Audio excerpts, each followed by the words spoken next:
দুঃখের সহিত লক্ষ্য করলাম একটা কুচক্রী মহল পরিকল্পিতভাবে আমার অফিসিয়াল পেজের বিরুদ্ধে ফেক স্ট্রাইক বা মিথ্যা অভিযোগ নিয়মিতভাবে করে তারা রিপোর্ট চালাচ্ছিল। এমতো অবস্থায় আমার ভেরিফাইড পেজ আজ দুপুরবেলা ডিসেবল হয়ে যায়, নষ্ট হয়ে যায়। প্রাথমিকভাবে ধারণা করছে এটি একটি পরিকল্পিত সাইবার হামলা। নির্বাচনে নিশ্চিত পরাজয়ের আশঙ্কায় একটি দল এবং তাদের নেতাকর্মীরা ভীত হয়ে এ ধরনের ন্যাক্কারজনক সাইবার সন্ত্রাসে জড়িয়েছে বলে আমার মনে বিশ্বাস। অফলাইনের পাশাপাশি অনলাইনে আমার প্রচারণা ব্যাপকভাবে সাড়া ফেলে প্রতিপক্ষ দলটি দিশেহারা হয়ে যায়। জনগণের স্বতঃস্ফূর্ত সমর্থন থেকে তারা এই ডিজিটাল প্ল্যাটফর্মকে বাধাগ্রস্ত করার জন্য বিভিন্ন রকমের ষড়যন্ত্র করে।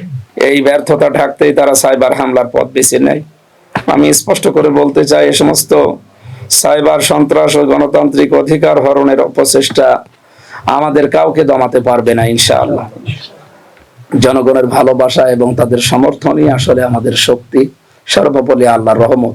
আমরা ইতিপূর্বে ফেসবুক কর্তৃপক্ষের কাছে যথাযথ প্রমাণ সহ আপিলটি করেছি। আমাদের টেকনিক্যাল টিম নিরলসভাবে কাজ করছে পেজটি ফিরিয়ে আনার জন্য। যারা এই ধরনের ডিজিটাল অপরাধের সাথে জড়িত তাদের শনাক্ত করার জন্য আমরা প্রয়োজনে দেশের প্রচলিত আইনের সহায়তা নেব এবং সাইবার ক্রাইম ইউনিটে অভিযোগ দায়ের করব।